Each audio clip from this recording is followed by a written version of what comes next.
El corazón de la materia, Abelardo Hernández. Capítulo 3. Una nueva visión del universo.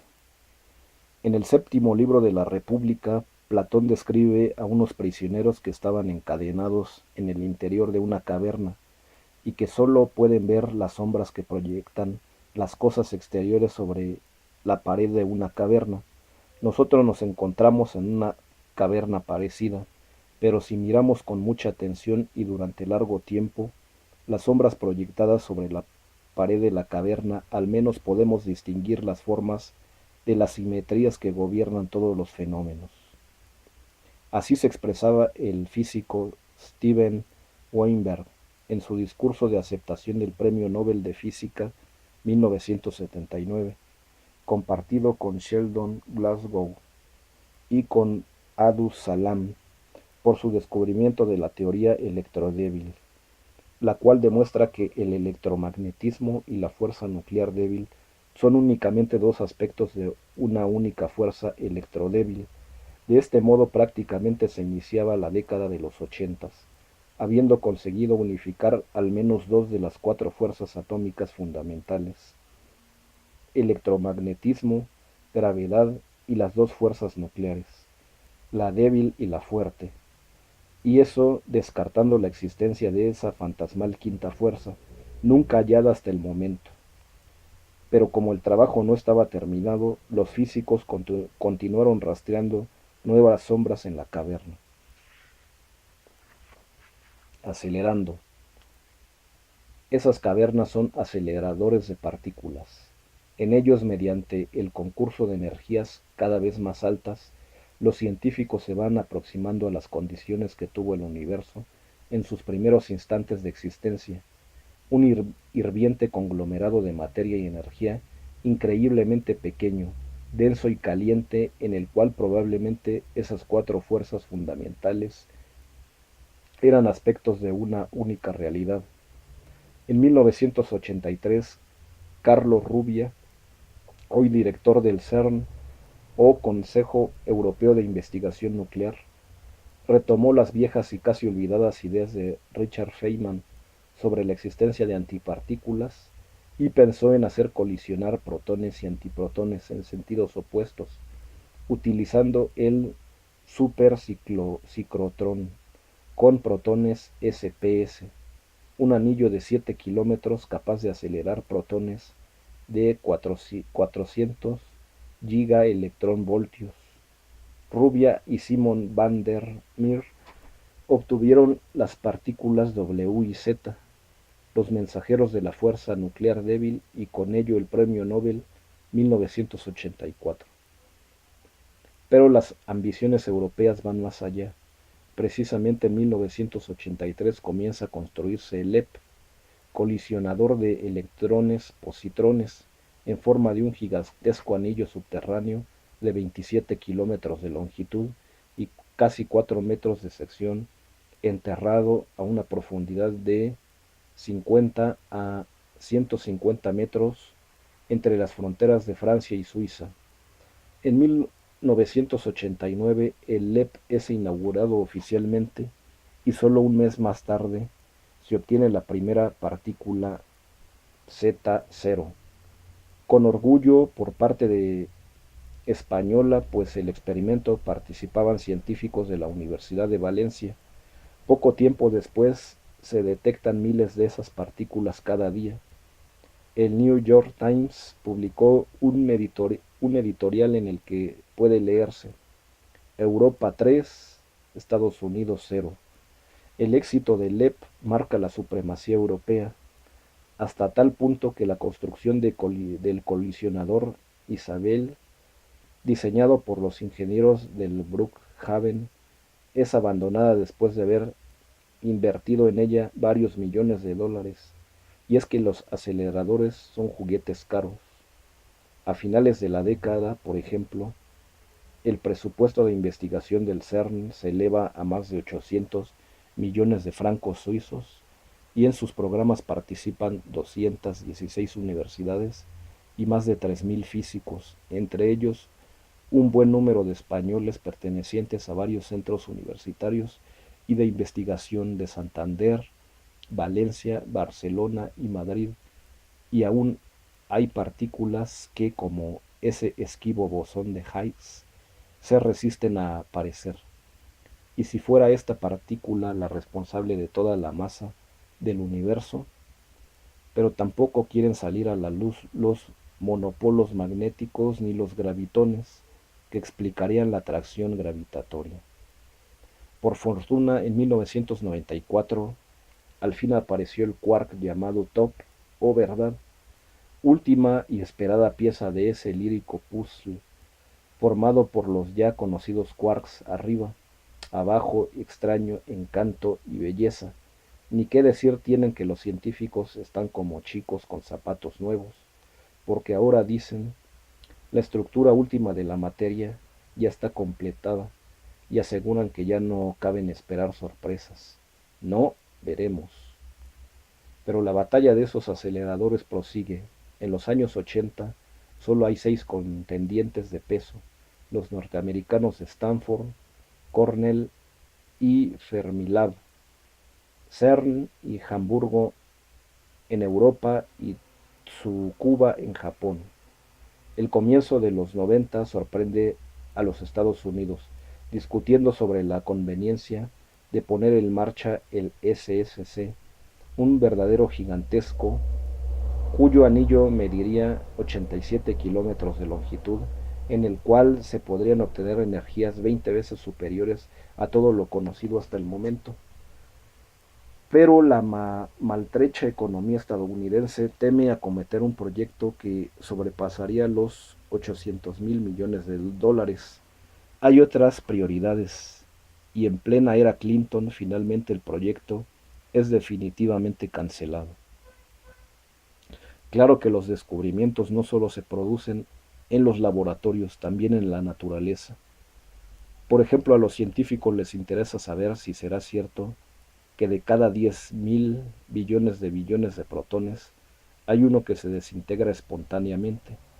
Así, durante los últimos años, los investigadores han buscado esos protones en lugares subterráneos tan exóticos como un túnel bajo los Alpes, una mina de sal en Ohio o una de oro en la India.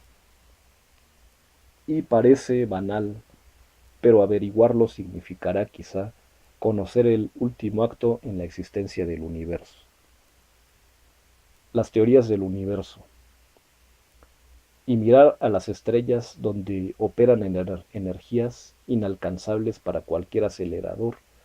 Ya lo propuso hace mucho tiempo el conocido disidente Sarajov, y eso es lo que han hecho científicos como el popular Stephen Hawking. El increíble Hawking, un cerebro privilegiado dentro de una estropeada carcasa. Sorprendentemente, su Historia del tiempo resultó ser un bestseller en España y otros países. ¿Acaso el científico más popular desde Einstein? Quiero saber cómo creó Dios el universo. Era su modesta pretensión, aunque también el primero en cuestionar que el universo hubiera tenido un comienzo, y si existía desde siempre, y si no se hubiera producido nunca el famoso Big Bang. La hercúlea tarea de Hawking se había propuesto era la de asomarse al borde mismo de los agujeros negros para conciliar la relatividad de Einstein con la mecánica cuántica. El fin de la física teórica está a la vista, dijo entonces. Ojo al personaje porque en este libro hablaremos largo y tendido de Hawking. Aún en los 80, las teorías de la gran unificación o TGU, supergravedad o supersimetría seguían bailando en la cuerda floja, o bailando quizá en una supercuerda. Sí, porque fue en 1984 cuando el norteamericano Schwartz y el británico Green dijeron que tal vez todo era una ilusión. Las partículas no serían tales, sino aspectos de una entidad llamadas supercuerdas. Estas se habrían formado poco después de nacer un universo de 10 dimensiones. 4 habían emergido constituyendo nuestro espacio tridimensional y el tiempo, mientras las 6 restantes estarían enrolladas en radios inferiores a los 10 a la menos 30 centímetros, demasiado pequeñas para ser detectadas. Enseguida hablaremos con más detalles de tan curiosas concepciones. Otros intentos de explicar el todo fueron los twistors de Roger Penrose, amigo y compañero de Hawking, el espacio H de Newman, pero hasta ahora todas ellas no pasan de ser complejas construcciones matemáticas sin demostración en el mundo real, aunque en el transcurso de los 80s perdieran fuerzas viejas especulaciones como la de Everett, Graham o DeWitt, que sugerían la existencia de infinidad de universos paralelos. Nacieron otras quizá aún más fantásticas. Y no olvidemos que en 1983 Alain Aspect realizó un experimento en la Universidad de París, mediante el cual se demostró que dos partículas que se alejan en direcciones opuestas en algún modo se transmiten información a velocidad hiperlumínica, resolviendo así la famosa paradoja EPR, propuesta por Einstein casi 50 años atrás. Todas las partes del universo se hallan conectadas entre sí de alguna forma misteriosa. En nuestro capítulo sobre cuántica hablaremos extensamente de esta paradoja y de otras más. En la década de los 80, la hipótesis más atrevidas saltaron a la palestra y también muchos físicos eminentes. Las antiguas resonancias orientales habían resucitado. El maridaje de la física cuántica y las charlas con el filósofo indio Krishnamurti produjeron en el físico David Bohm el impulso que le llevó a escribir en 1981 su libro La totalidad y el orden implicado. Todo interpenetra en todo, dice Bohm. El universo es un holograma multidimensional y como tal, en cualquiera de sus partes, se encuentra información sobre el todo. Más ideas radicales surgieron de la pluma de un viejo ortodoxo como Sir Fred Hoyle. El título de su libro El universo inteligente lo dice casi todo. Solo hacía falta dar un paso más en el vacío, y lo dio un Paul Davies, profesor de física teórica en la Universidad de Newcastle. ¿Bastan las teorías físicas para entender el universo o se quedan tan cortas que es absolutamente preciso introducir un concepto llamado Dios? Dios y la nueva física apareció en 1983 y levantó cierto revuelo, como podía por menos de resultar de tan extraño maridaje. Pero no todas las nuevas teorías habrían de ser meras especulaciones colgadas del vacío sin aplicaciones prácticas.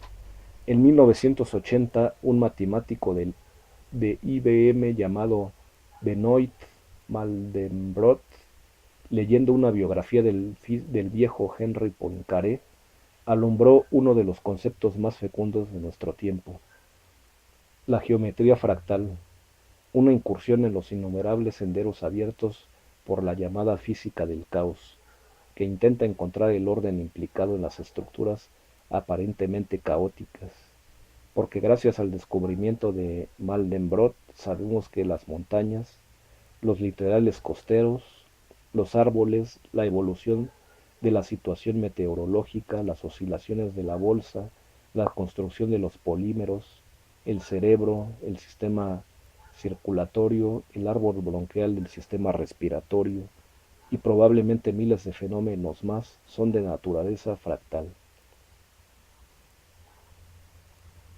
Investigando para la vida cotidiana. Pero volvamos al mundo de lo intangible. En 1986 los físicos Bednorz y Müller consiguen obtener el primer compuesto cerámico que se volvía superconductor, es decir, que se dejaba de oponer resistencia al paso de la corriente eléctrica a menos de 238 grados centígrados. Un año más tarde, Ambos reciben el Nobel de Física y los científicos de origen chino, Chu y Wu, rebajan el límite a -183 grados centígrados. La carrera en busca del ansiado sueño de obtener superconductores a temperatura ambiente capaces de revolucionar la tecnología del mañana ha comenzado. ¿Se imaginan? Con superconductores no habrá falta grandes cantidades de energía eléctrica para hacer funcionar, por ejemplo, un motor eléctrico. Una vez introducida la corriente en un circuito superconductor, la fuente de voltaje que nos surte de energía casi se hace innecesaria. La corriente circulará indefinidamente por el circuito. No hay pérdidas de resistencia ni consiguiente de calor. Podemos eliminar también los sistemas refrigerantes, pues los motores eléctricos del mañana no se calentarán. Bien, esto es un caso ideal. En la práctica siempre habrá una pequeña resistencia que provocará un ligero calentamiento y será necesario aportar un poco de energía procedente del exterior para compensar, pero solo un poco. Ya existen trenes experimentales de alta velocidad que emplean motores con materiales superconductores y muchas cosas más. La decepción vino de la mano de los controvertidos científicos llamados Fleischmann y Pons, quienes anunciaron a finales de los 80 haber conseguido la fusión fría, en un simple experimento de electrólisis de agua pesada haciendo pasar a través de electrodos de platino y paladio una débil corriente eléctrica. Era el principio del fin para los costosos y difíciles intentos de lograr la fusión caliente a temperaturas similares a las que reinan en el núcleo de las estrellas. Los autores del escándalo dijeron haber obtenido neutrones de alta velocidad, rayos gamma y una apreciable emisión calorífica, no debida a ningún fenómeno químico conocido. Los experimentos y la controversia se multiplican en todo el ámbito científico mundial, pero con el paso de los meses, la fusión a temperatura ambiente se enfría aún más y las esperanzas de obtener energía barata e inagotable se desvanecen en la nada. O quizá queda aún una esperanza. En los últimos tiempos han circulado un rumor sin confirmar. Fleischmann y Pons se hallarían escondidos en un laboratorio de la costa azul francesa, financiados con fondos aportados por los japoneses, quienes sí se habrían mostrado interesados por sus investigaciones, las cuales de ser cierta la información, proseguirían en estos momentos. Una típica serpiente de verano, el tiempo lo dirá. Comenzamos este repaso en los últimos descubrimientos, viendo sombras y terminamos viendo realidades. Sí, porque a partir de 1981 el sueño de ver los átomos se hizo realidad. Dos investigadores del IBM de Zurich, llamados Rohrer y Binning, pusieron a punto el primer microscopio de efecto túnel y aquella fotografía que mostraba las iniciales del gigante de la informática esculpidas en los átomos de xenón dieron la vuelta al mundo. Los diseñadores de circuitos microelectrónicos, es decir, los conocidos chips, están ya como locos. Si realmente se puede manipular la materia átomo a átomo, se podrían construir unidades de memoria y de procesamiento para computadores en un tamaño realmente microscópico. Si así fuera, quizá el sueño de fabricar un ordenador de pequeño tamaño con igual o mayor capacidad que el cerebro humano estaría ya a nuestro alcance. Estamos en los umbrales de obtener un ordenador realmente inteligente. Así, del infinito universo al microscópico, ballet atómico, las pacientes investigaciones de los físicos emprenden la recta final que nos separa del próximo milenio.